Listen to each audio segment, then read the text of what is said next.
Ensuite, on passe à celui-là. Là, on vient juste caler la chaîne de distribution.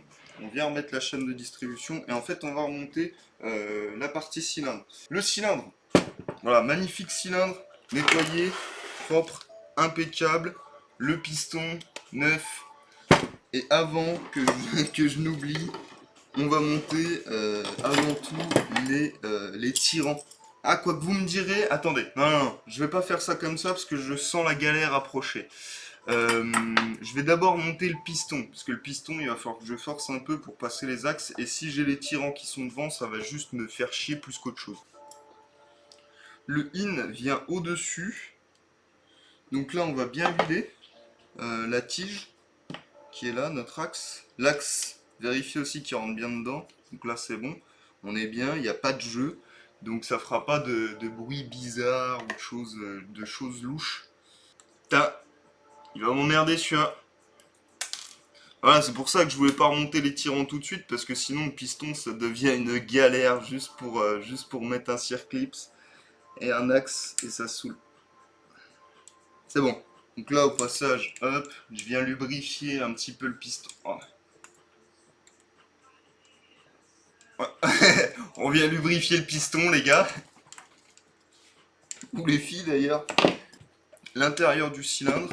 On rehuilera un petit coup le... Ah voilà, faut pas hésiter à lui mettre les doigts. Et là ensuite, eh bien, on vient remonter le cylindre. Donc on va pas oublier le joint, bien sûr, ça serait un petit peu idiot de faire ça maintenant.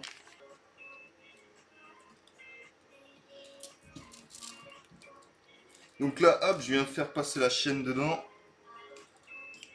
Alors le montage du cylindre, c'est pas compliqué. Le seul truc à faire gaffe, c'est les segments. Les segments, il faut qu'ils soient bien calés, qu'ils soient bien positionnés. Le mieux, c'est tous se les mettre au même endroit de fermeture, quasiment un petit peu décalé, ce qui permet de pouvoir les maintenir beaucoup plus facilement.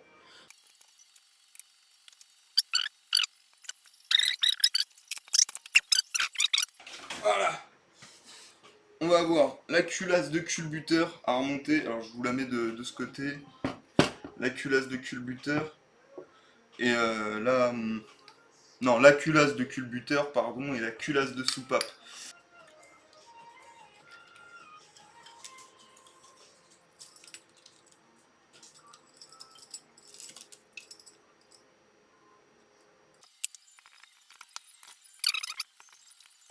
Donc là, on a la vis ici de fixation de tendeur. On vient juste caler. Normalement, voilà, vous avez vous avez un petit tirant là qui vient vous maintenir un peu tout le bloc en place. On vient resserrer ça là-dedans. On n'a plus rien qui bouge. Là, on est bien. Maintenant, il faut faire monter donc la chaîne de distribution jusqu'au dessus. Hop, hop. Ensuite, on vient mettre celui-là, là. Ça, c'est pareil, c'est une autre cale de... Ah, bah, attendez, j'ai peut-être couillé.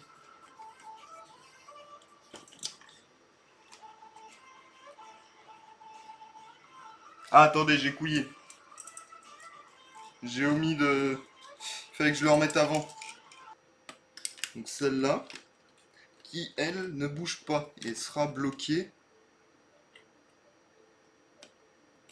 Alors, vous voyez pas, je vais vous tourner ça comme ça, ce sera plus simple.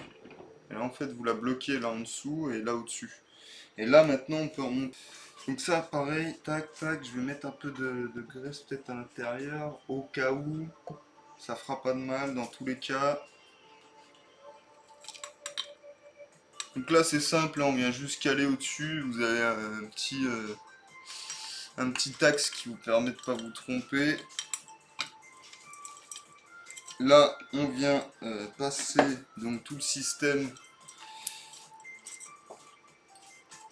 d'arbre à cam à l'intérieur. Alors le mieux c'est de le faire passer de l'autre côté pour avoir la chaîne qui passe bien dedans. Alors ne pas oublier aussi la rondelle. Là vous avez une petite rondelle sur la cam.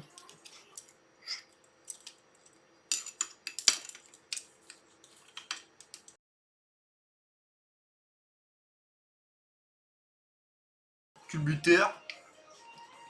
Et culbutaire.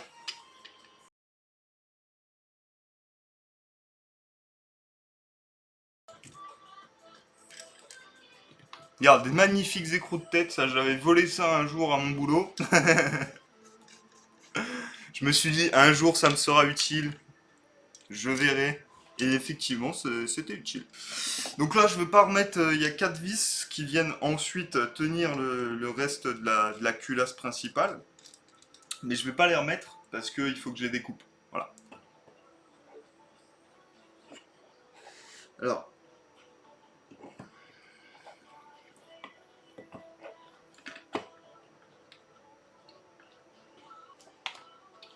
Ça.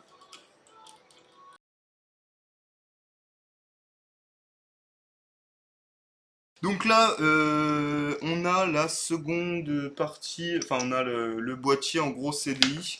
Donc normalement, on est censé avoir un joint qui vient là autour.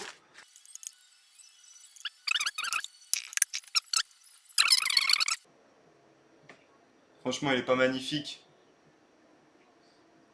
Il est pas magnifique ce carter, les gars, ce carter d'embrayage. Putain. Légumes, quel professionnel, ta mère la... Pardon.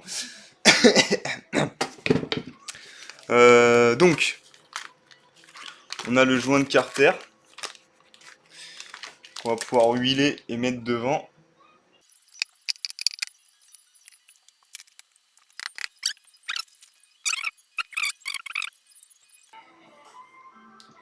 Donc, le bloc d'allumage, aussi incroyable, avec le petit joint qui va derrière. Le petit bout en plastique qui vient se caler, enfin, qui vient caler en fait. Là, on a un petit ressort qui nous permet de maintenir ce câble là. Et en fait, ce câble là, il nous permet de comment dire, de savoir quand est-ce qu'on est sur le neutre, donc sans vitesse. Là, ensuite, ça venait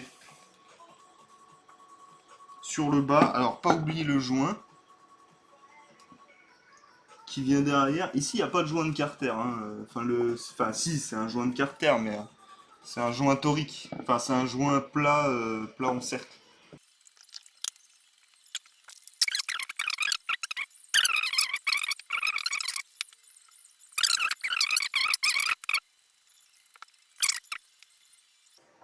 Et là, normalement, pour terminer,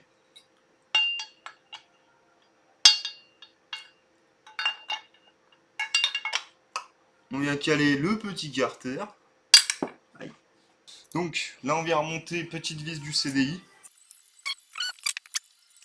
Donc, le CDI est remonté à ce niveau-là. Là, on vient donc remettre la bobine qui vient par-dessus.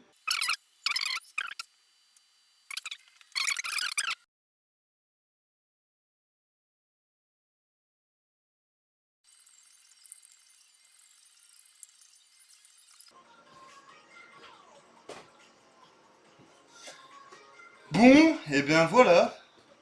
On a, alors il me manque quelques petits trucs, hein, mais ça c'est normal, donc ça sera quand je leur montrerai, où je ferai des changements.